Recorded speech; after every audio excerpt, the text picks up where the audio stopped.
Graça e paz, meu irmão. Gratidão damos a Deus pela oportunidade de termos um novo dia em nossas vidas.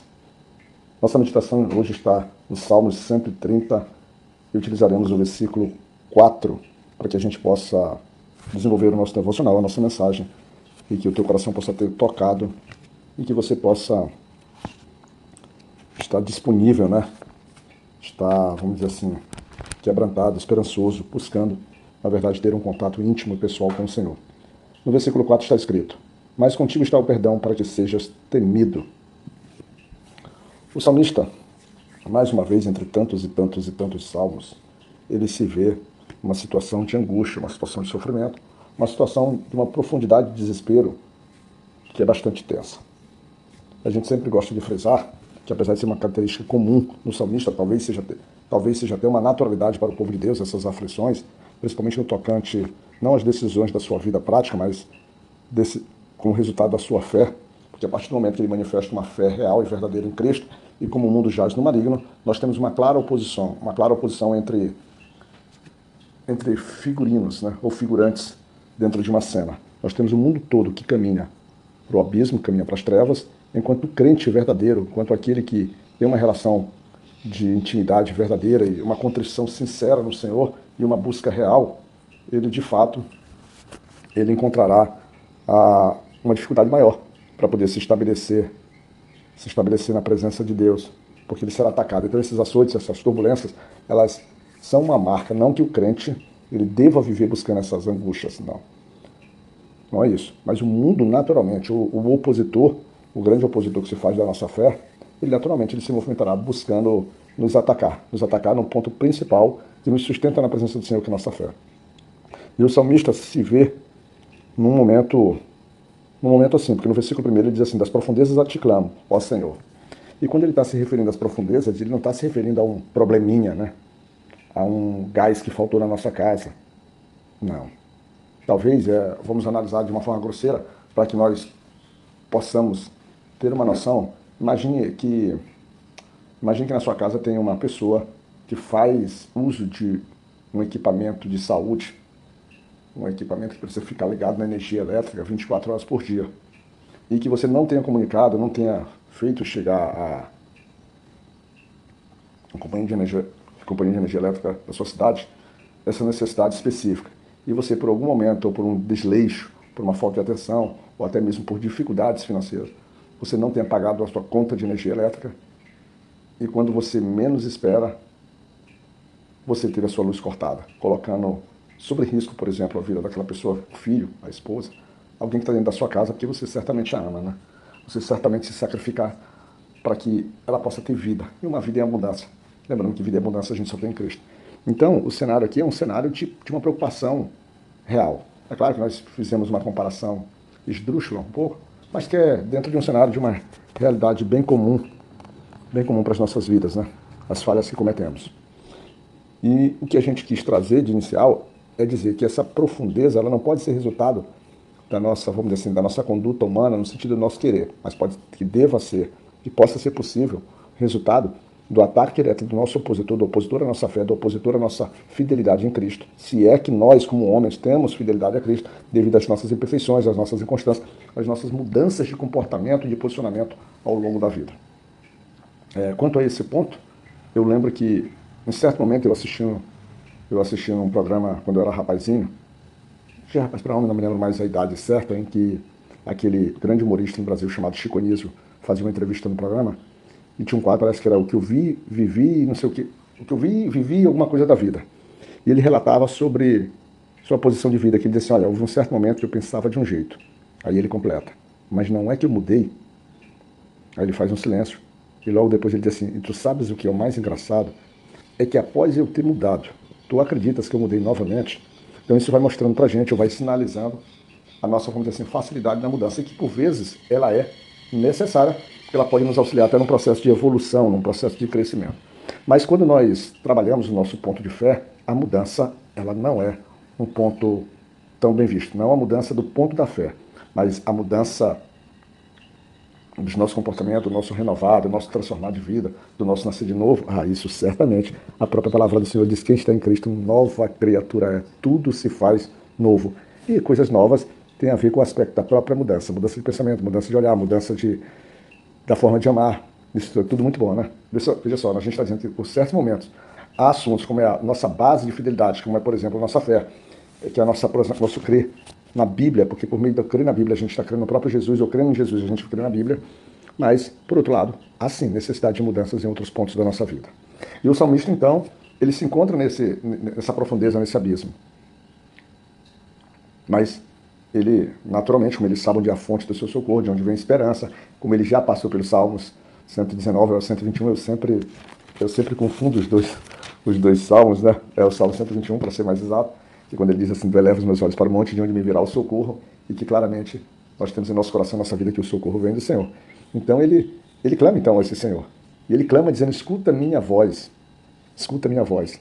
Lembra lá no Salmos 88, se eu me recordo bem, que foi um Salmos bastante marcante no nosso devocional, em que ele diz que, Senhor, ele pede para que ele seja escutado, né? Ele diz assim, lá no próprio 88, no versículo 2, ele também fala sobre isso. Senhor, chegue a minha oração perante a tua face. Né? Ele faz um clamor num dos salmos, que ele manda que o Senhor possa escutá-lo depressa. Ele tem pressa em ser escutado pelo Senhor. É pressa, literalmente é pressa. Então o salmista aqui também está num cenário parecido com isso. E o nosso devocional, ele se situou na questão do perdão. Porque quando a gente avança um pouco nesses salmos, no Salmo 130, ele faz uma pergunta, uma afirmação, uma pergunta, dizendo assim, Senhor, tu não podes, ele diz assim, no versículo 3, se tu, Senhor, observares as iniquidades, Senhor, quem subsistirá? E isso é uma certeza mesmo, isso é uma perfeição de pensamento, isso é um alinhamento perfeito com o Senhor, por quê? Porque por mais que a gente esteja caminhando na busca dessa renovação, dessa transformação, como a gente tem vivido, buscado o Espírito Santo, feito com que o Espírito Santo atue dentro da gente, mas a nossa natureza ainda fica militando contra o próprio Espírito.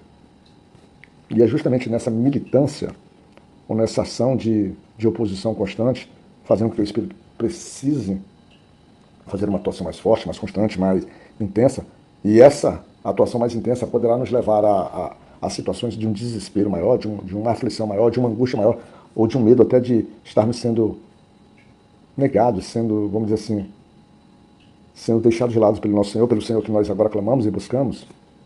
Aí o salmista, ele traz essa pergunta, Senhor, não olha para os nossos pecados, não olha para as nossas iniquidades. Só que ele, quando ele fala isso, mas ele está pedindo assim, olha assim para a minha necessidade, olha para o meu clamor, olha para a minha fragilidade, para a minha aflição, olha para os meus medos, olha para o meu desespero, Senhor. E as minhas iniquidades perdoa. E o bom de tudo isso, porque o salmista vê esse perdão do Senhor como algo tão grandioso, tão fantástico, tão admirável, tão notável, que ele, na sua compreensão, ele diz assim, olha, tu quando tu perdoas, em vez da gente simplesmente ficar em gratidão, e a gente fica em gratidão, mas a gente se enche de um temor, porque não é natural para a gente, não é compreensível para a gente, assim, como pode um Deus que a gente ataca tanto, que a gente vilipendia tanto com nossas palavras, ações, olhares, pensamentos, e ainda assim ele nos perdoar, e ainda assim nos cuidar e nos amar. Isso deixa a gente surpreso e deixa a gente confuso no pensamento, confuso no entendimento, mas essa confusão faz com que crie um respeito e uma admiração, uma notabilidade de ficar assim, embasbacado, ficar atônito, ficar, na verdade, feliz, sabendo que o nosso Deus é um Deus de perdão, é um Deus de amor.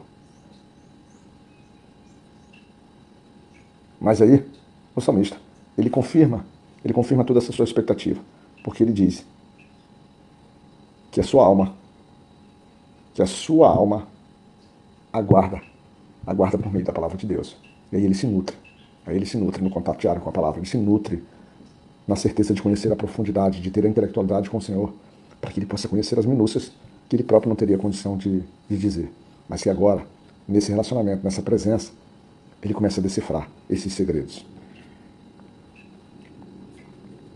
E ele traz isso fazendo uma comparação muito interessante. Ele diz assim, ele espera o Senhor, ele aguarda o Senhor de uma forma tão ansiosa que se compara como um vigilante da noite, que ele chama o guarda, né, que está ali no seu posto de serviço, na sua ronda, naquela escuridão, naquele silêncio, naquelas espreitas, né, de cada canto O vigilante nunca fica em paz. Ele sempre fica muito atento, porque ele tem receio do que pode acontecer, das surpresas que a noite pode trazer. E aí, tudo que esse vigilante, ele começa a descansar, ele começa, vamos dizer assim, a ficar mais suave, começa a ficar mais à vontade no seu local de trabalho, quando ele começa a ver os raios da manhã, o brilho do sol. E o salmista espera esse brilho do sol, esses raios da manhã, que é o próprio Senhor, para que possa lhe tirar dessa profundeza, dessa treva, dessa escuridão, desse lugar que lhe amedronta. E o sorriso, quando o próprio Pai ouve as palavras do salmista, ouve as súplicas dele e sinaliza para ele que se faz presente, é o mesmo sorriso, é o mesmo alívio no coração que aquele vigilante tem, sabendo que venceu mais uma noite e que o inimigo não lhe ceifou a vida, não lhe levou para o mundo dos mortos. E por fim, esse salmista, que tem a certeza que a sua súplica é grande, tem a certeza que o seu lamento é profundo, mas que tem a resposta, a confiança na resposta que o próprio Senhor lhe dará, ele olha para os seus irmãos e diz para os seus irmãos, dentro das suas necessidades, dentro das suas lutas, dentro dos seus medos, dentro daquilo que causa anseio, que causa dor, que causa angústia, ele diz para eles, lá no versículo 7, espere Israel no Senhor, porque no Senhor há misericórdia, e nele há abundância de redenção. Espera a tua casa precisa esperar no Senhor, você precisa esperar no Senhor, a tua igreja precisa esperar no Senhor. E através dessa chegada, através dessa presença desse Deus bondoso e maravilhoso que foi descrito aqui pelo salmista, é através disso é que a esperança renasce. É que a sua justificação ela é determinada. É nele que você tem um encontro verdadeiro. É através do sacrifício que ele fez. E a tua redenção, a tua salvação, ela se faz presente. Descansa no Senhor. Confia. Busca nele a tua esperança, busca nele o teu socorro. Faz que nem um salmista. Fica na graça de Deus, fica no amor do Pai. Neste sábado maravilhoso para nossas vidas. E que o Senhor, nosso doce, eterno, poderoso, incomparável Senhor, Senhor de poder, Senhor dos exércitos, Senhor de cura, Senhor de restauração, Senhor de presença, Senhor que traz vida, Senhor que nos justifica, Senhor que nos liberta e nos tira toda a ansiedade dos nossos corações.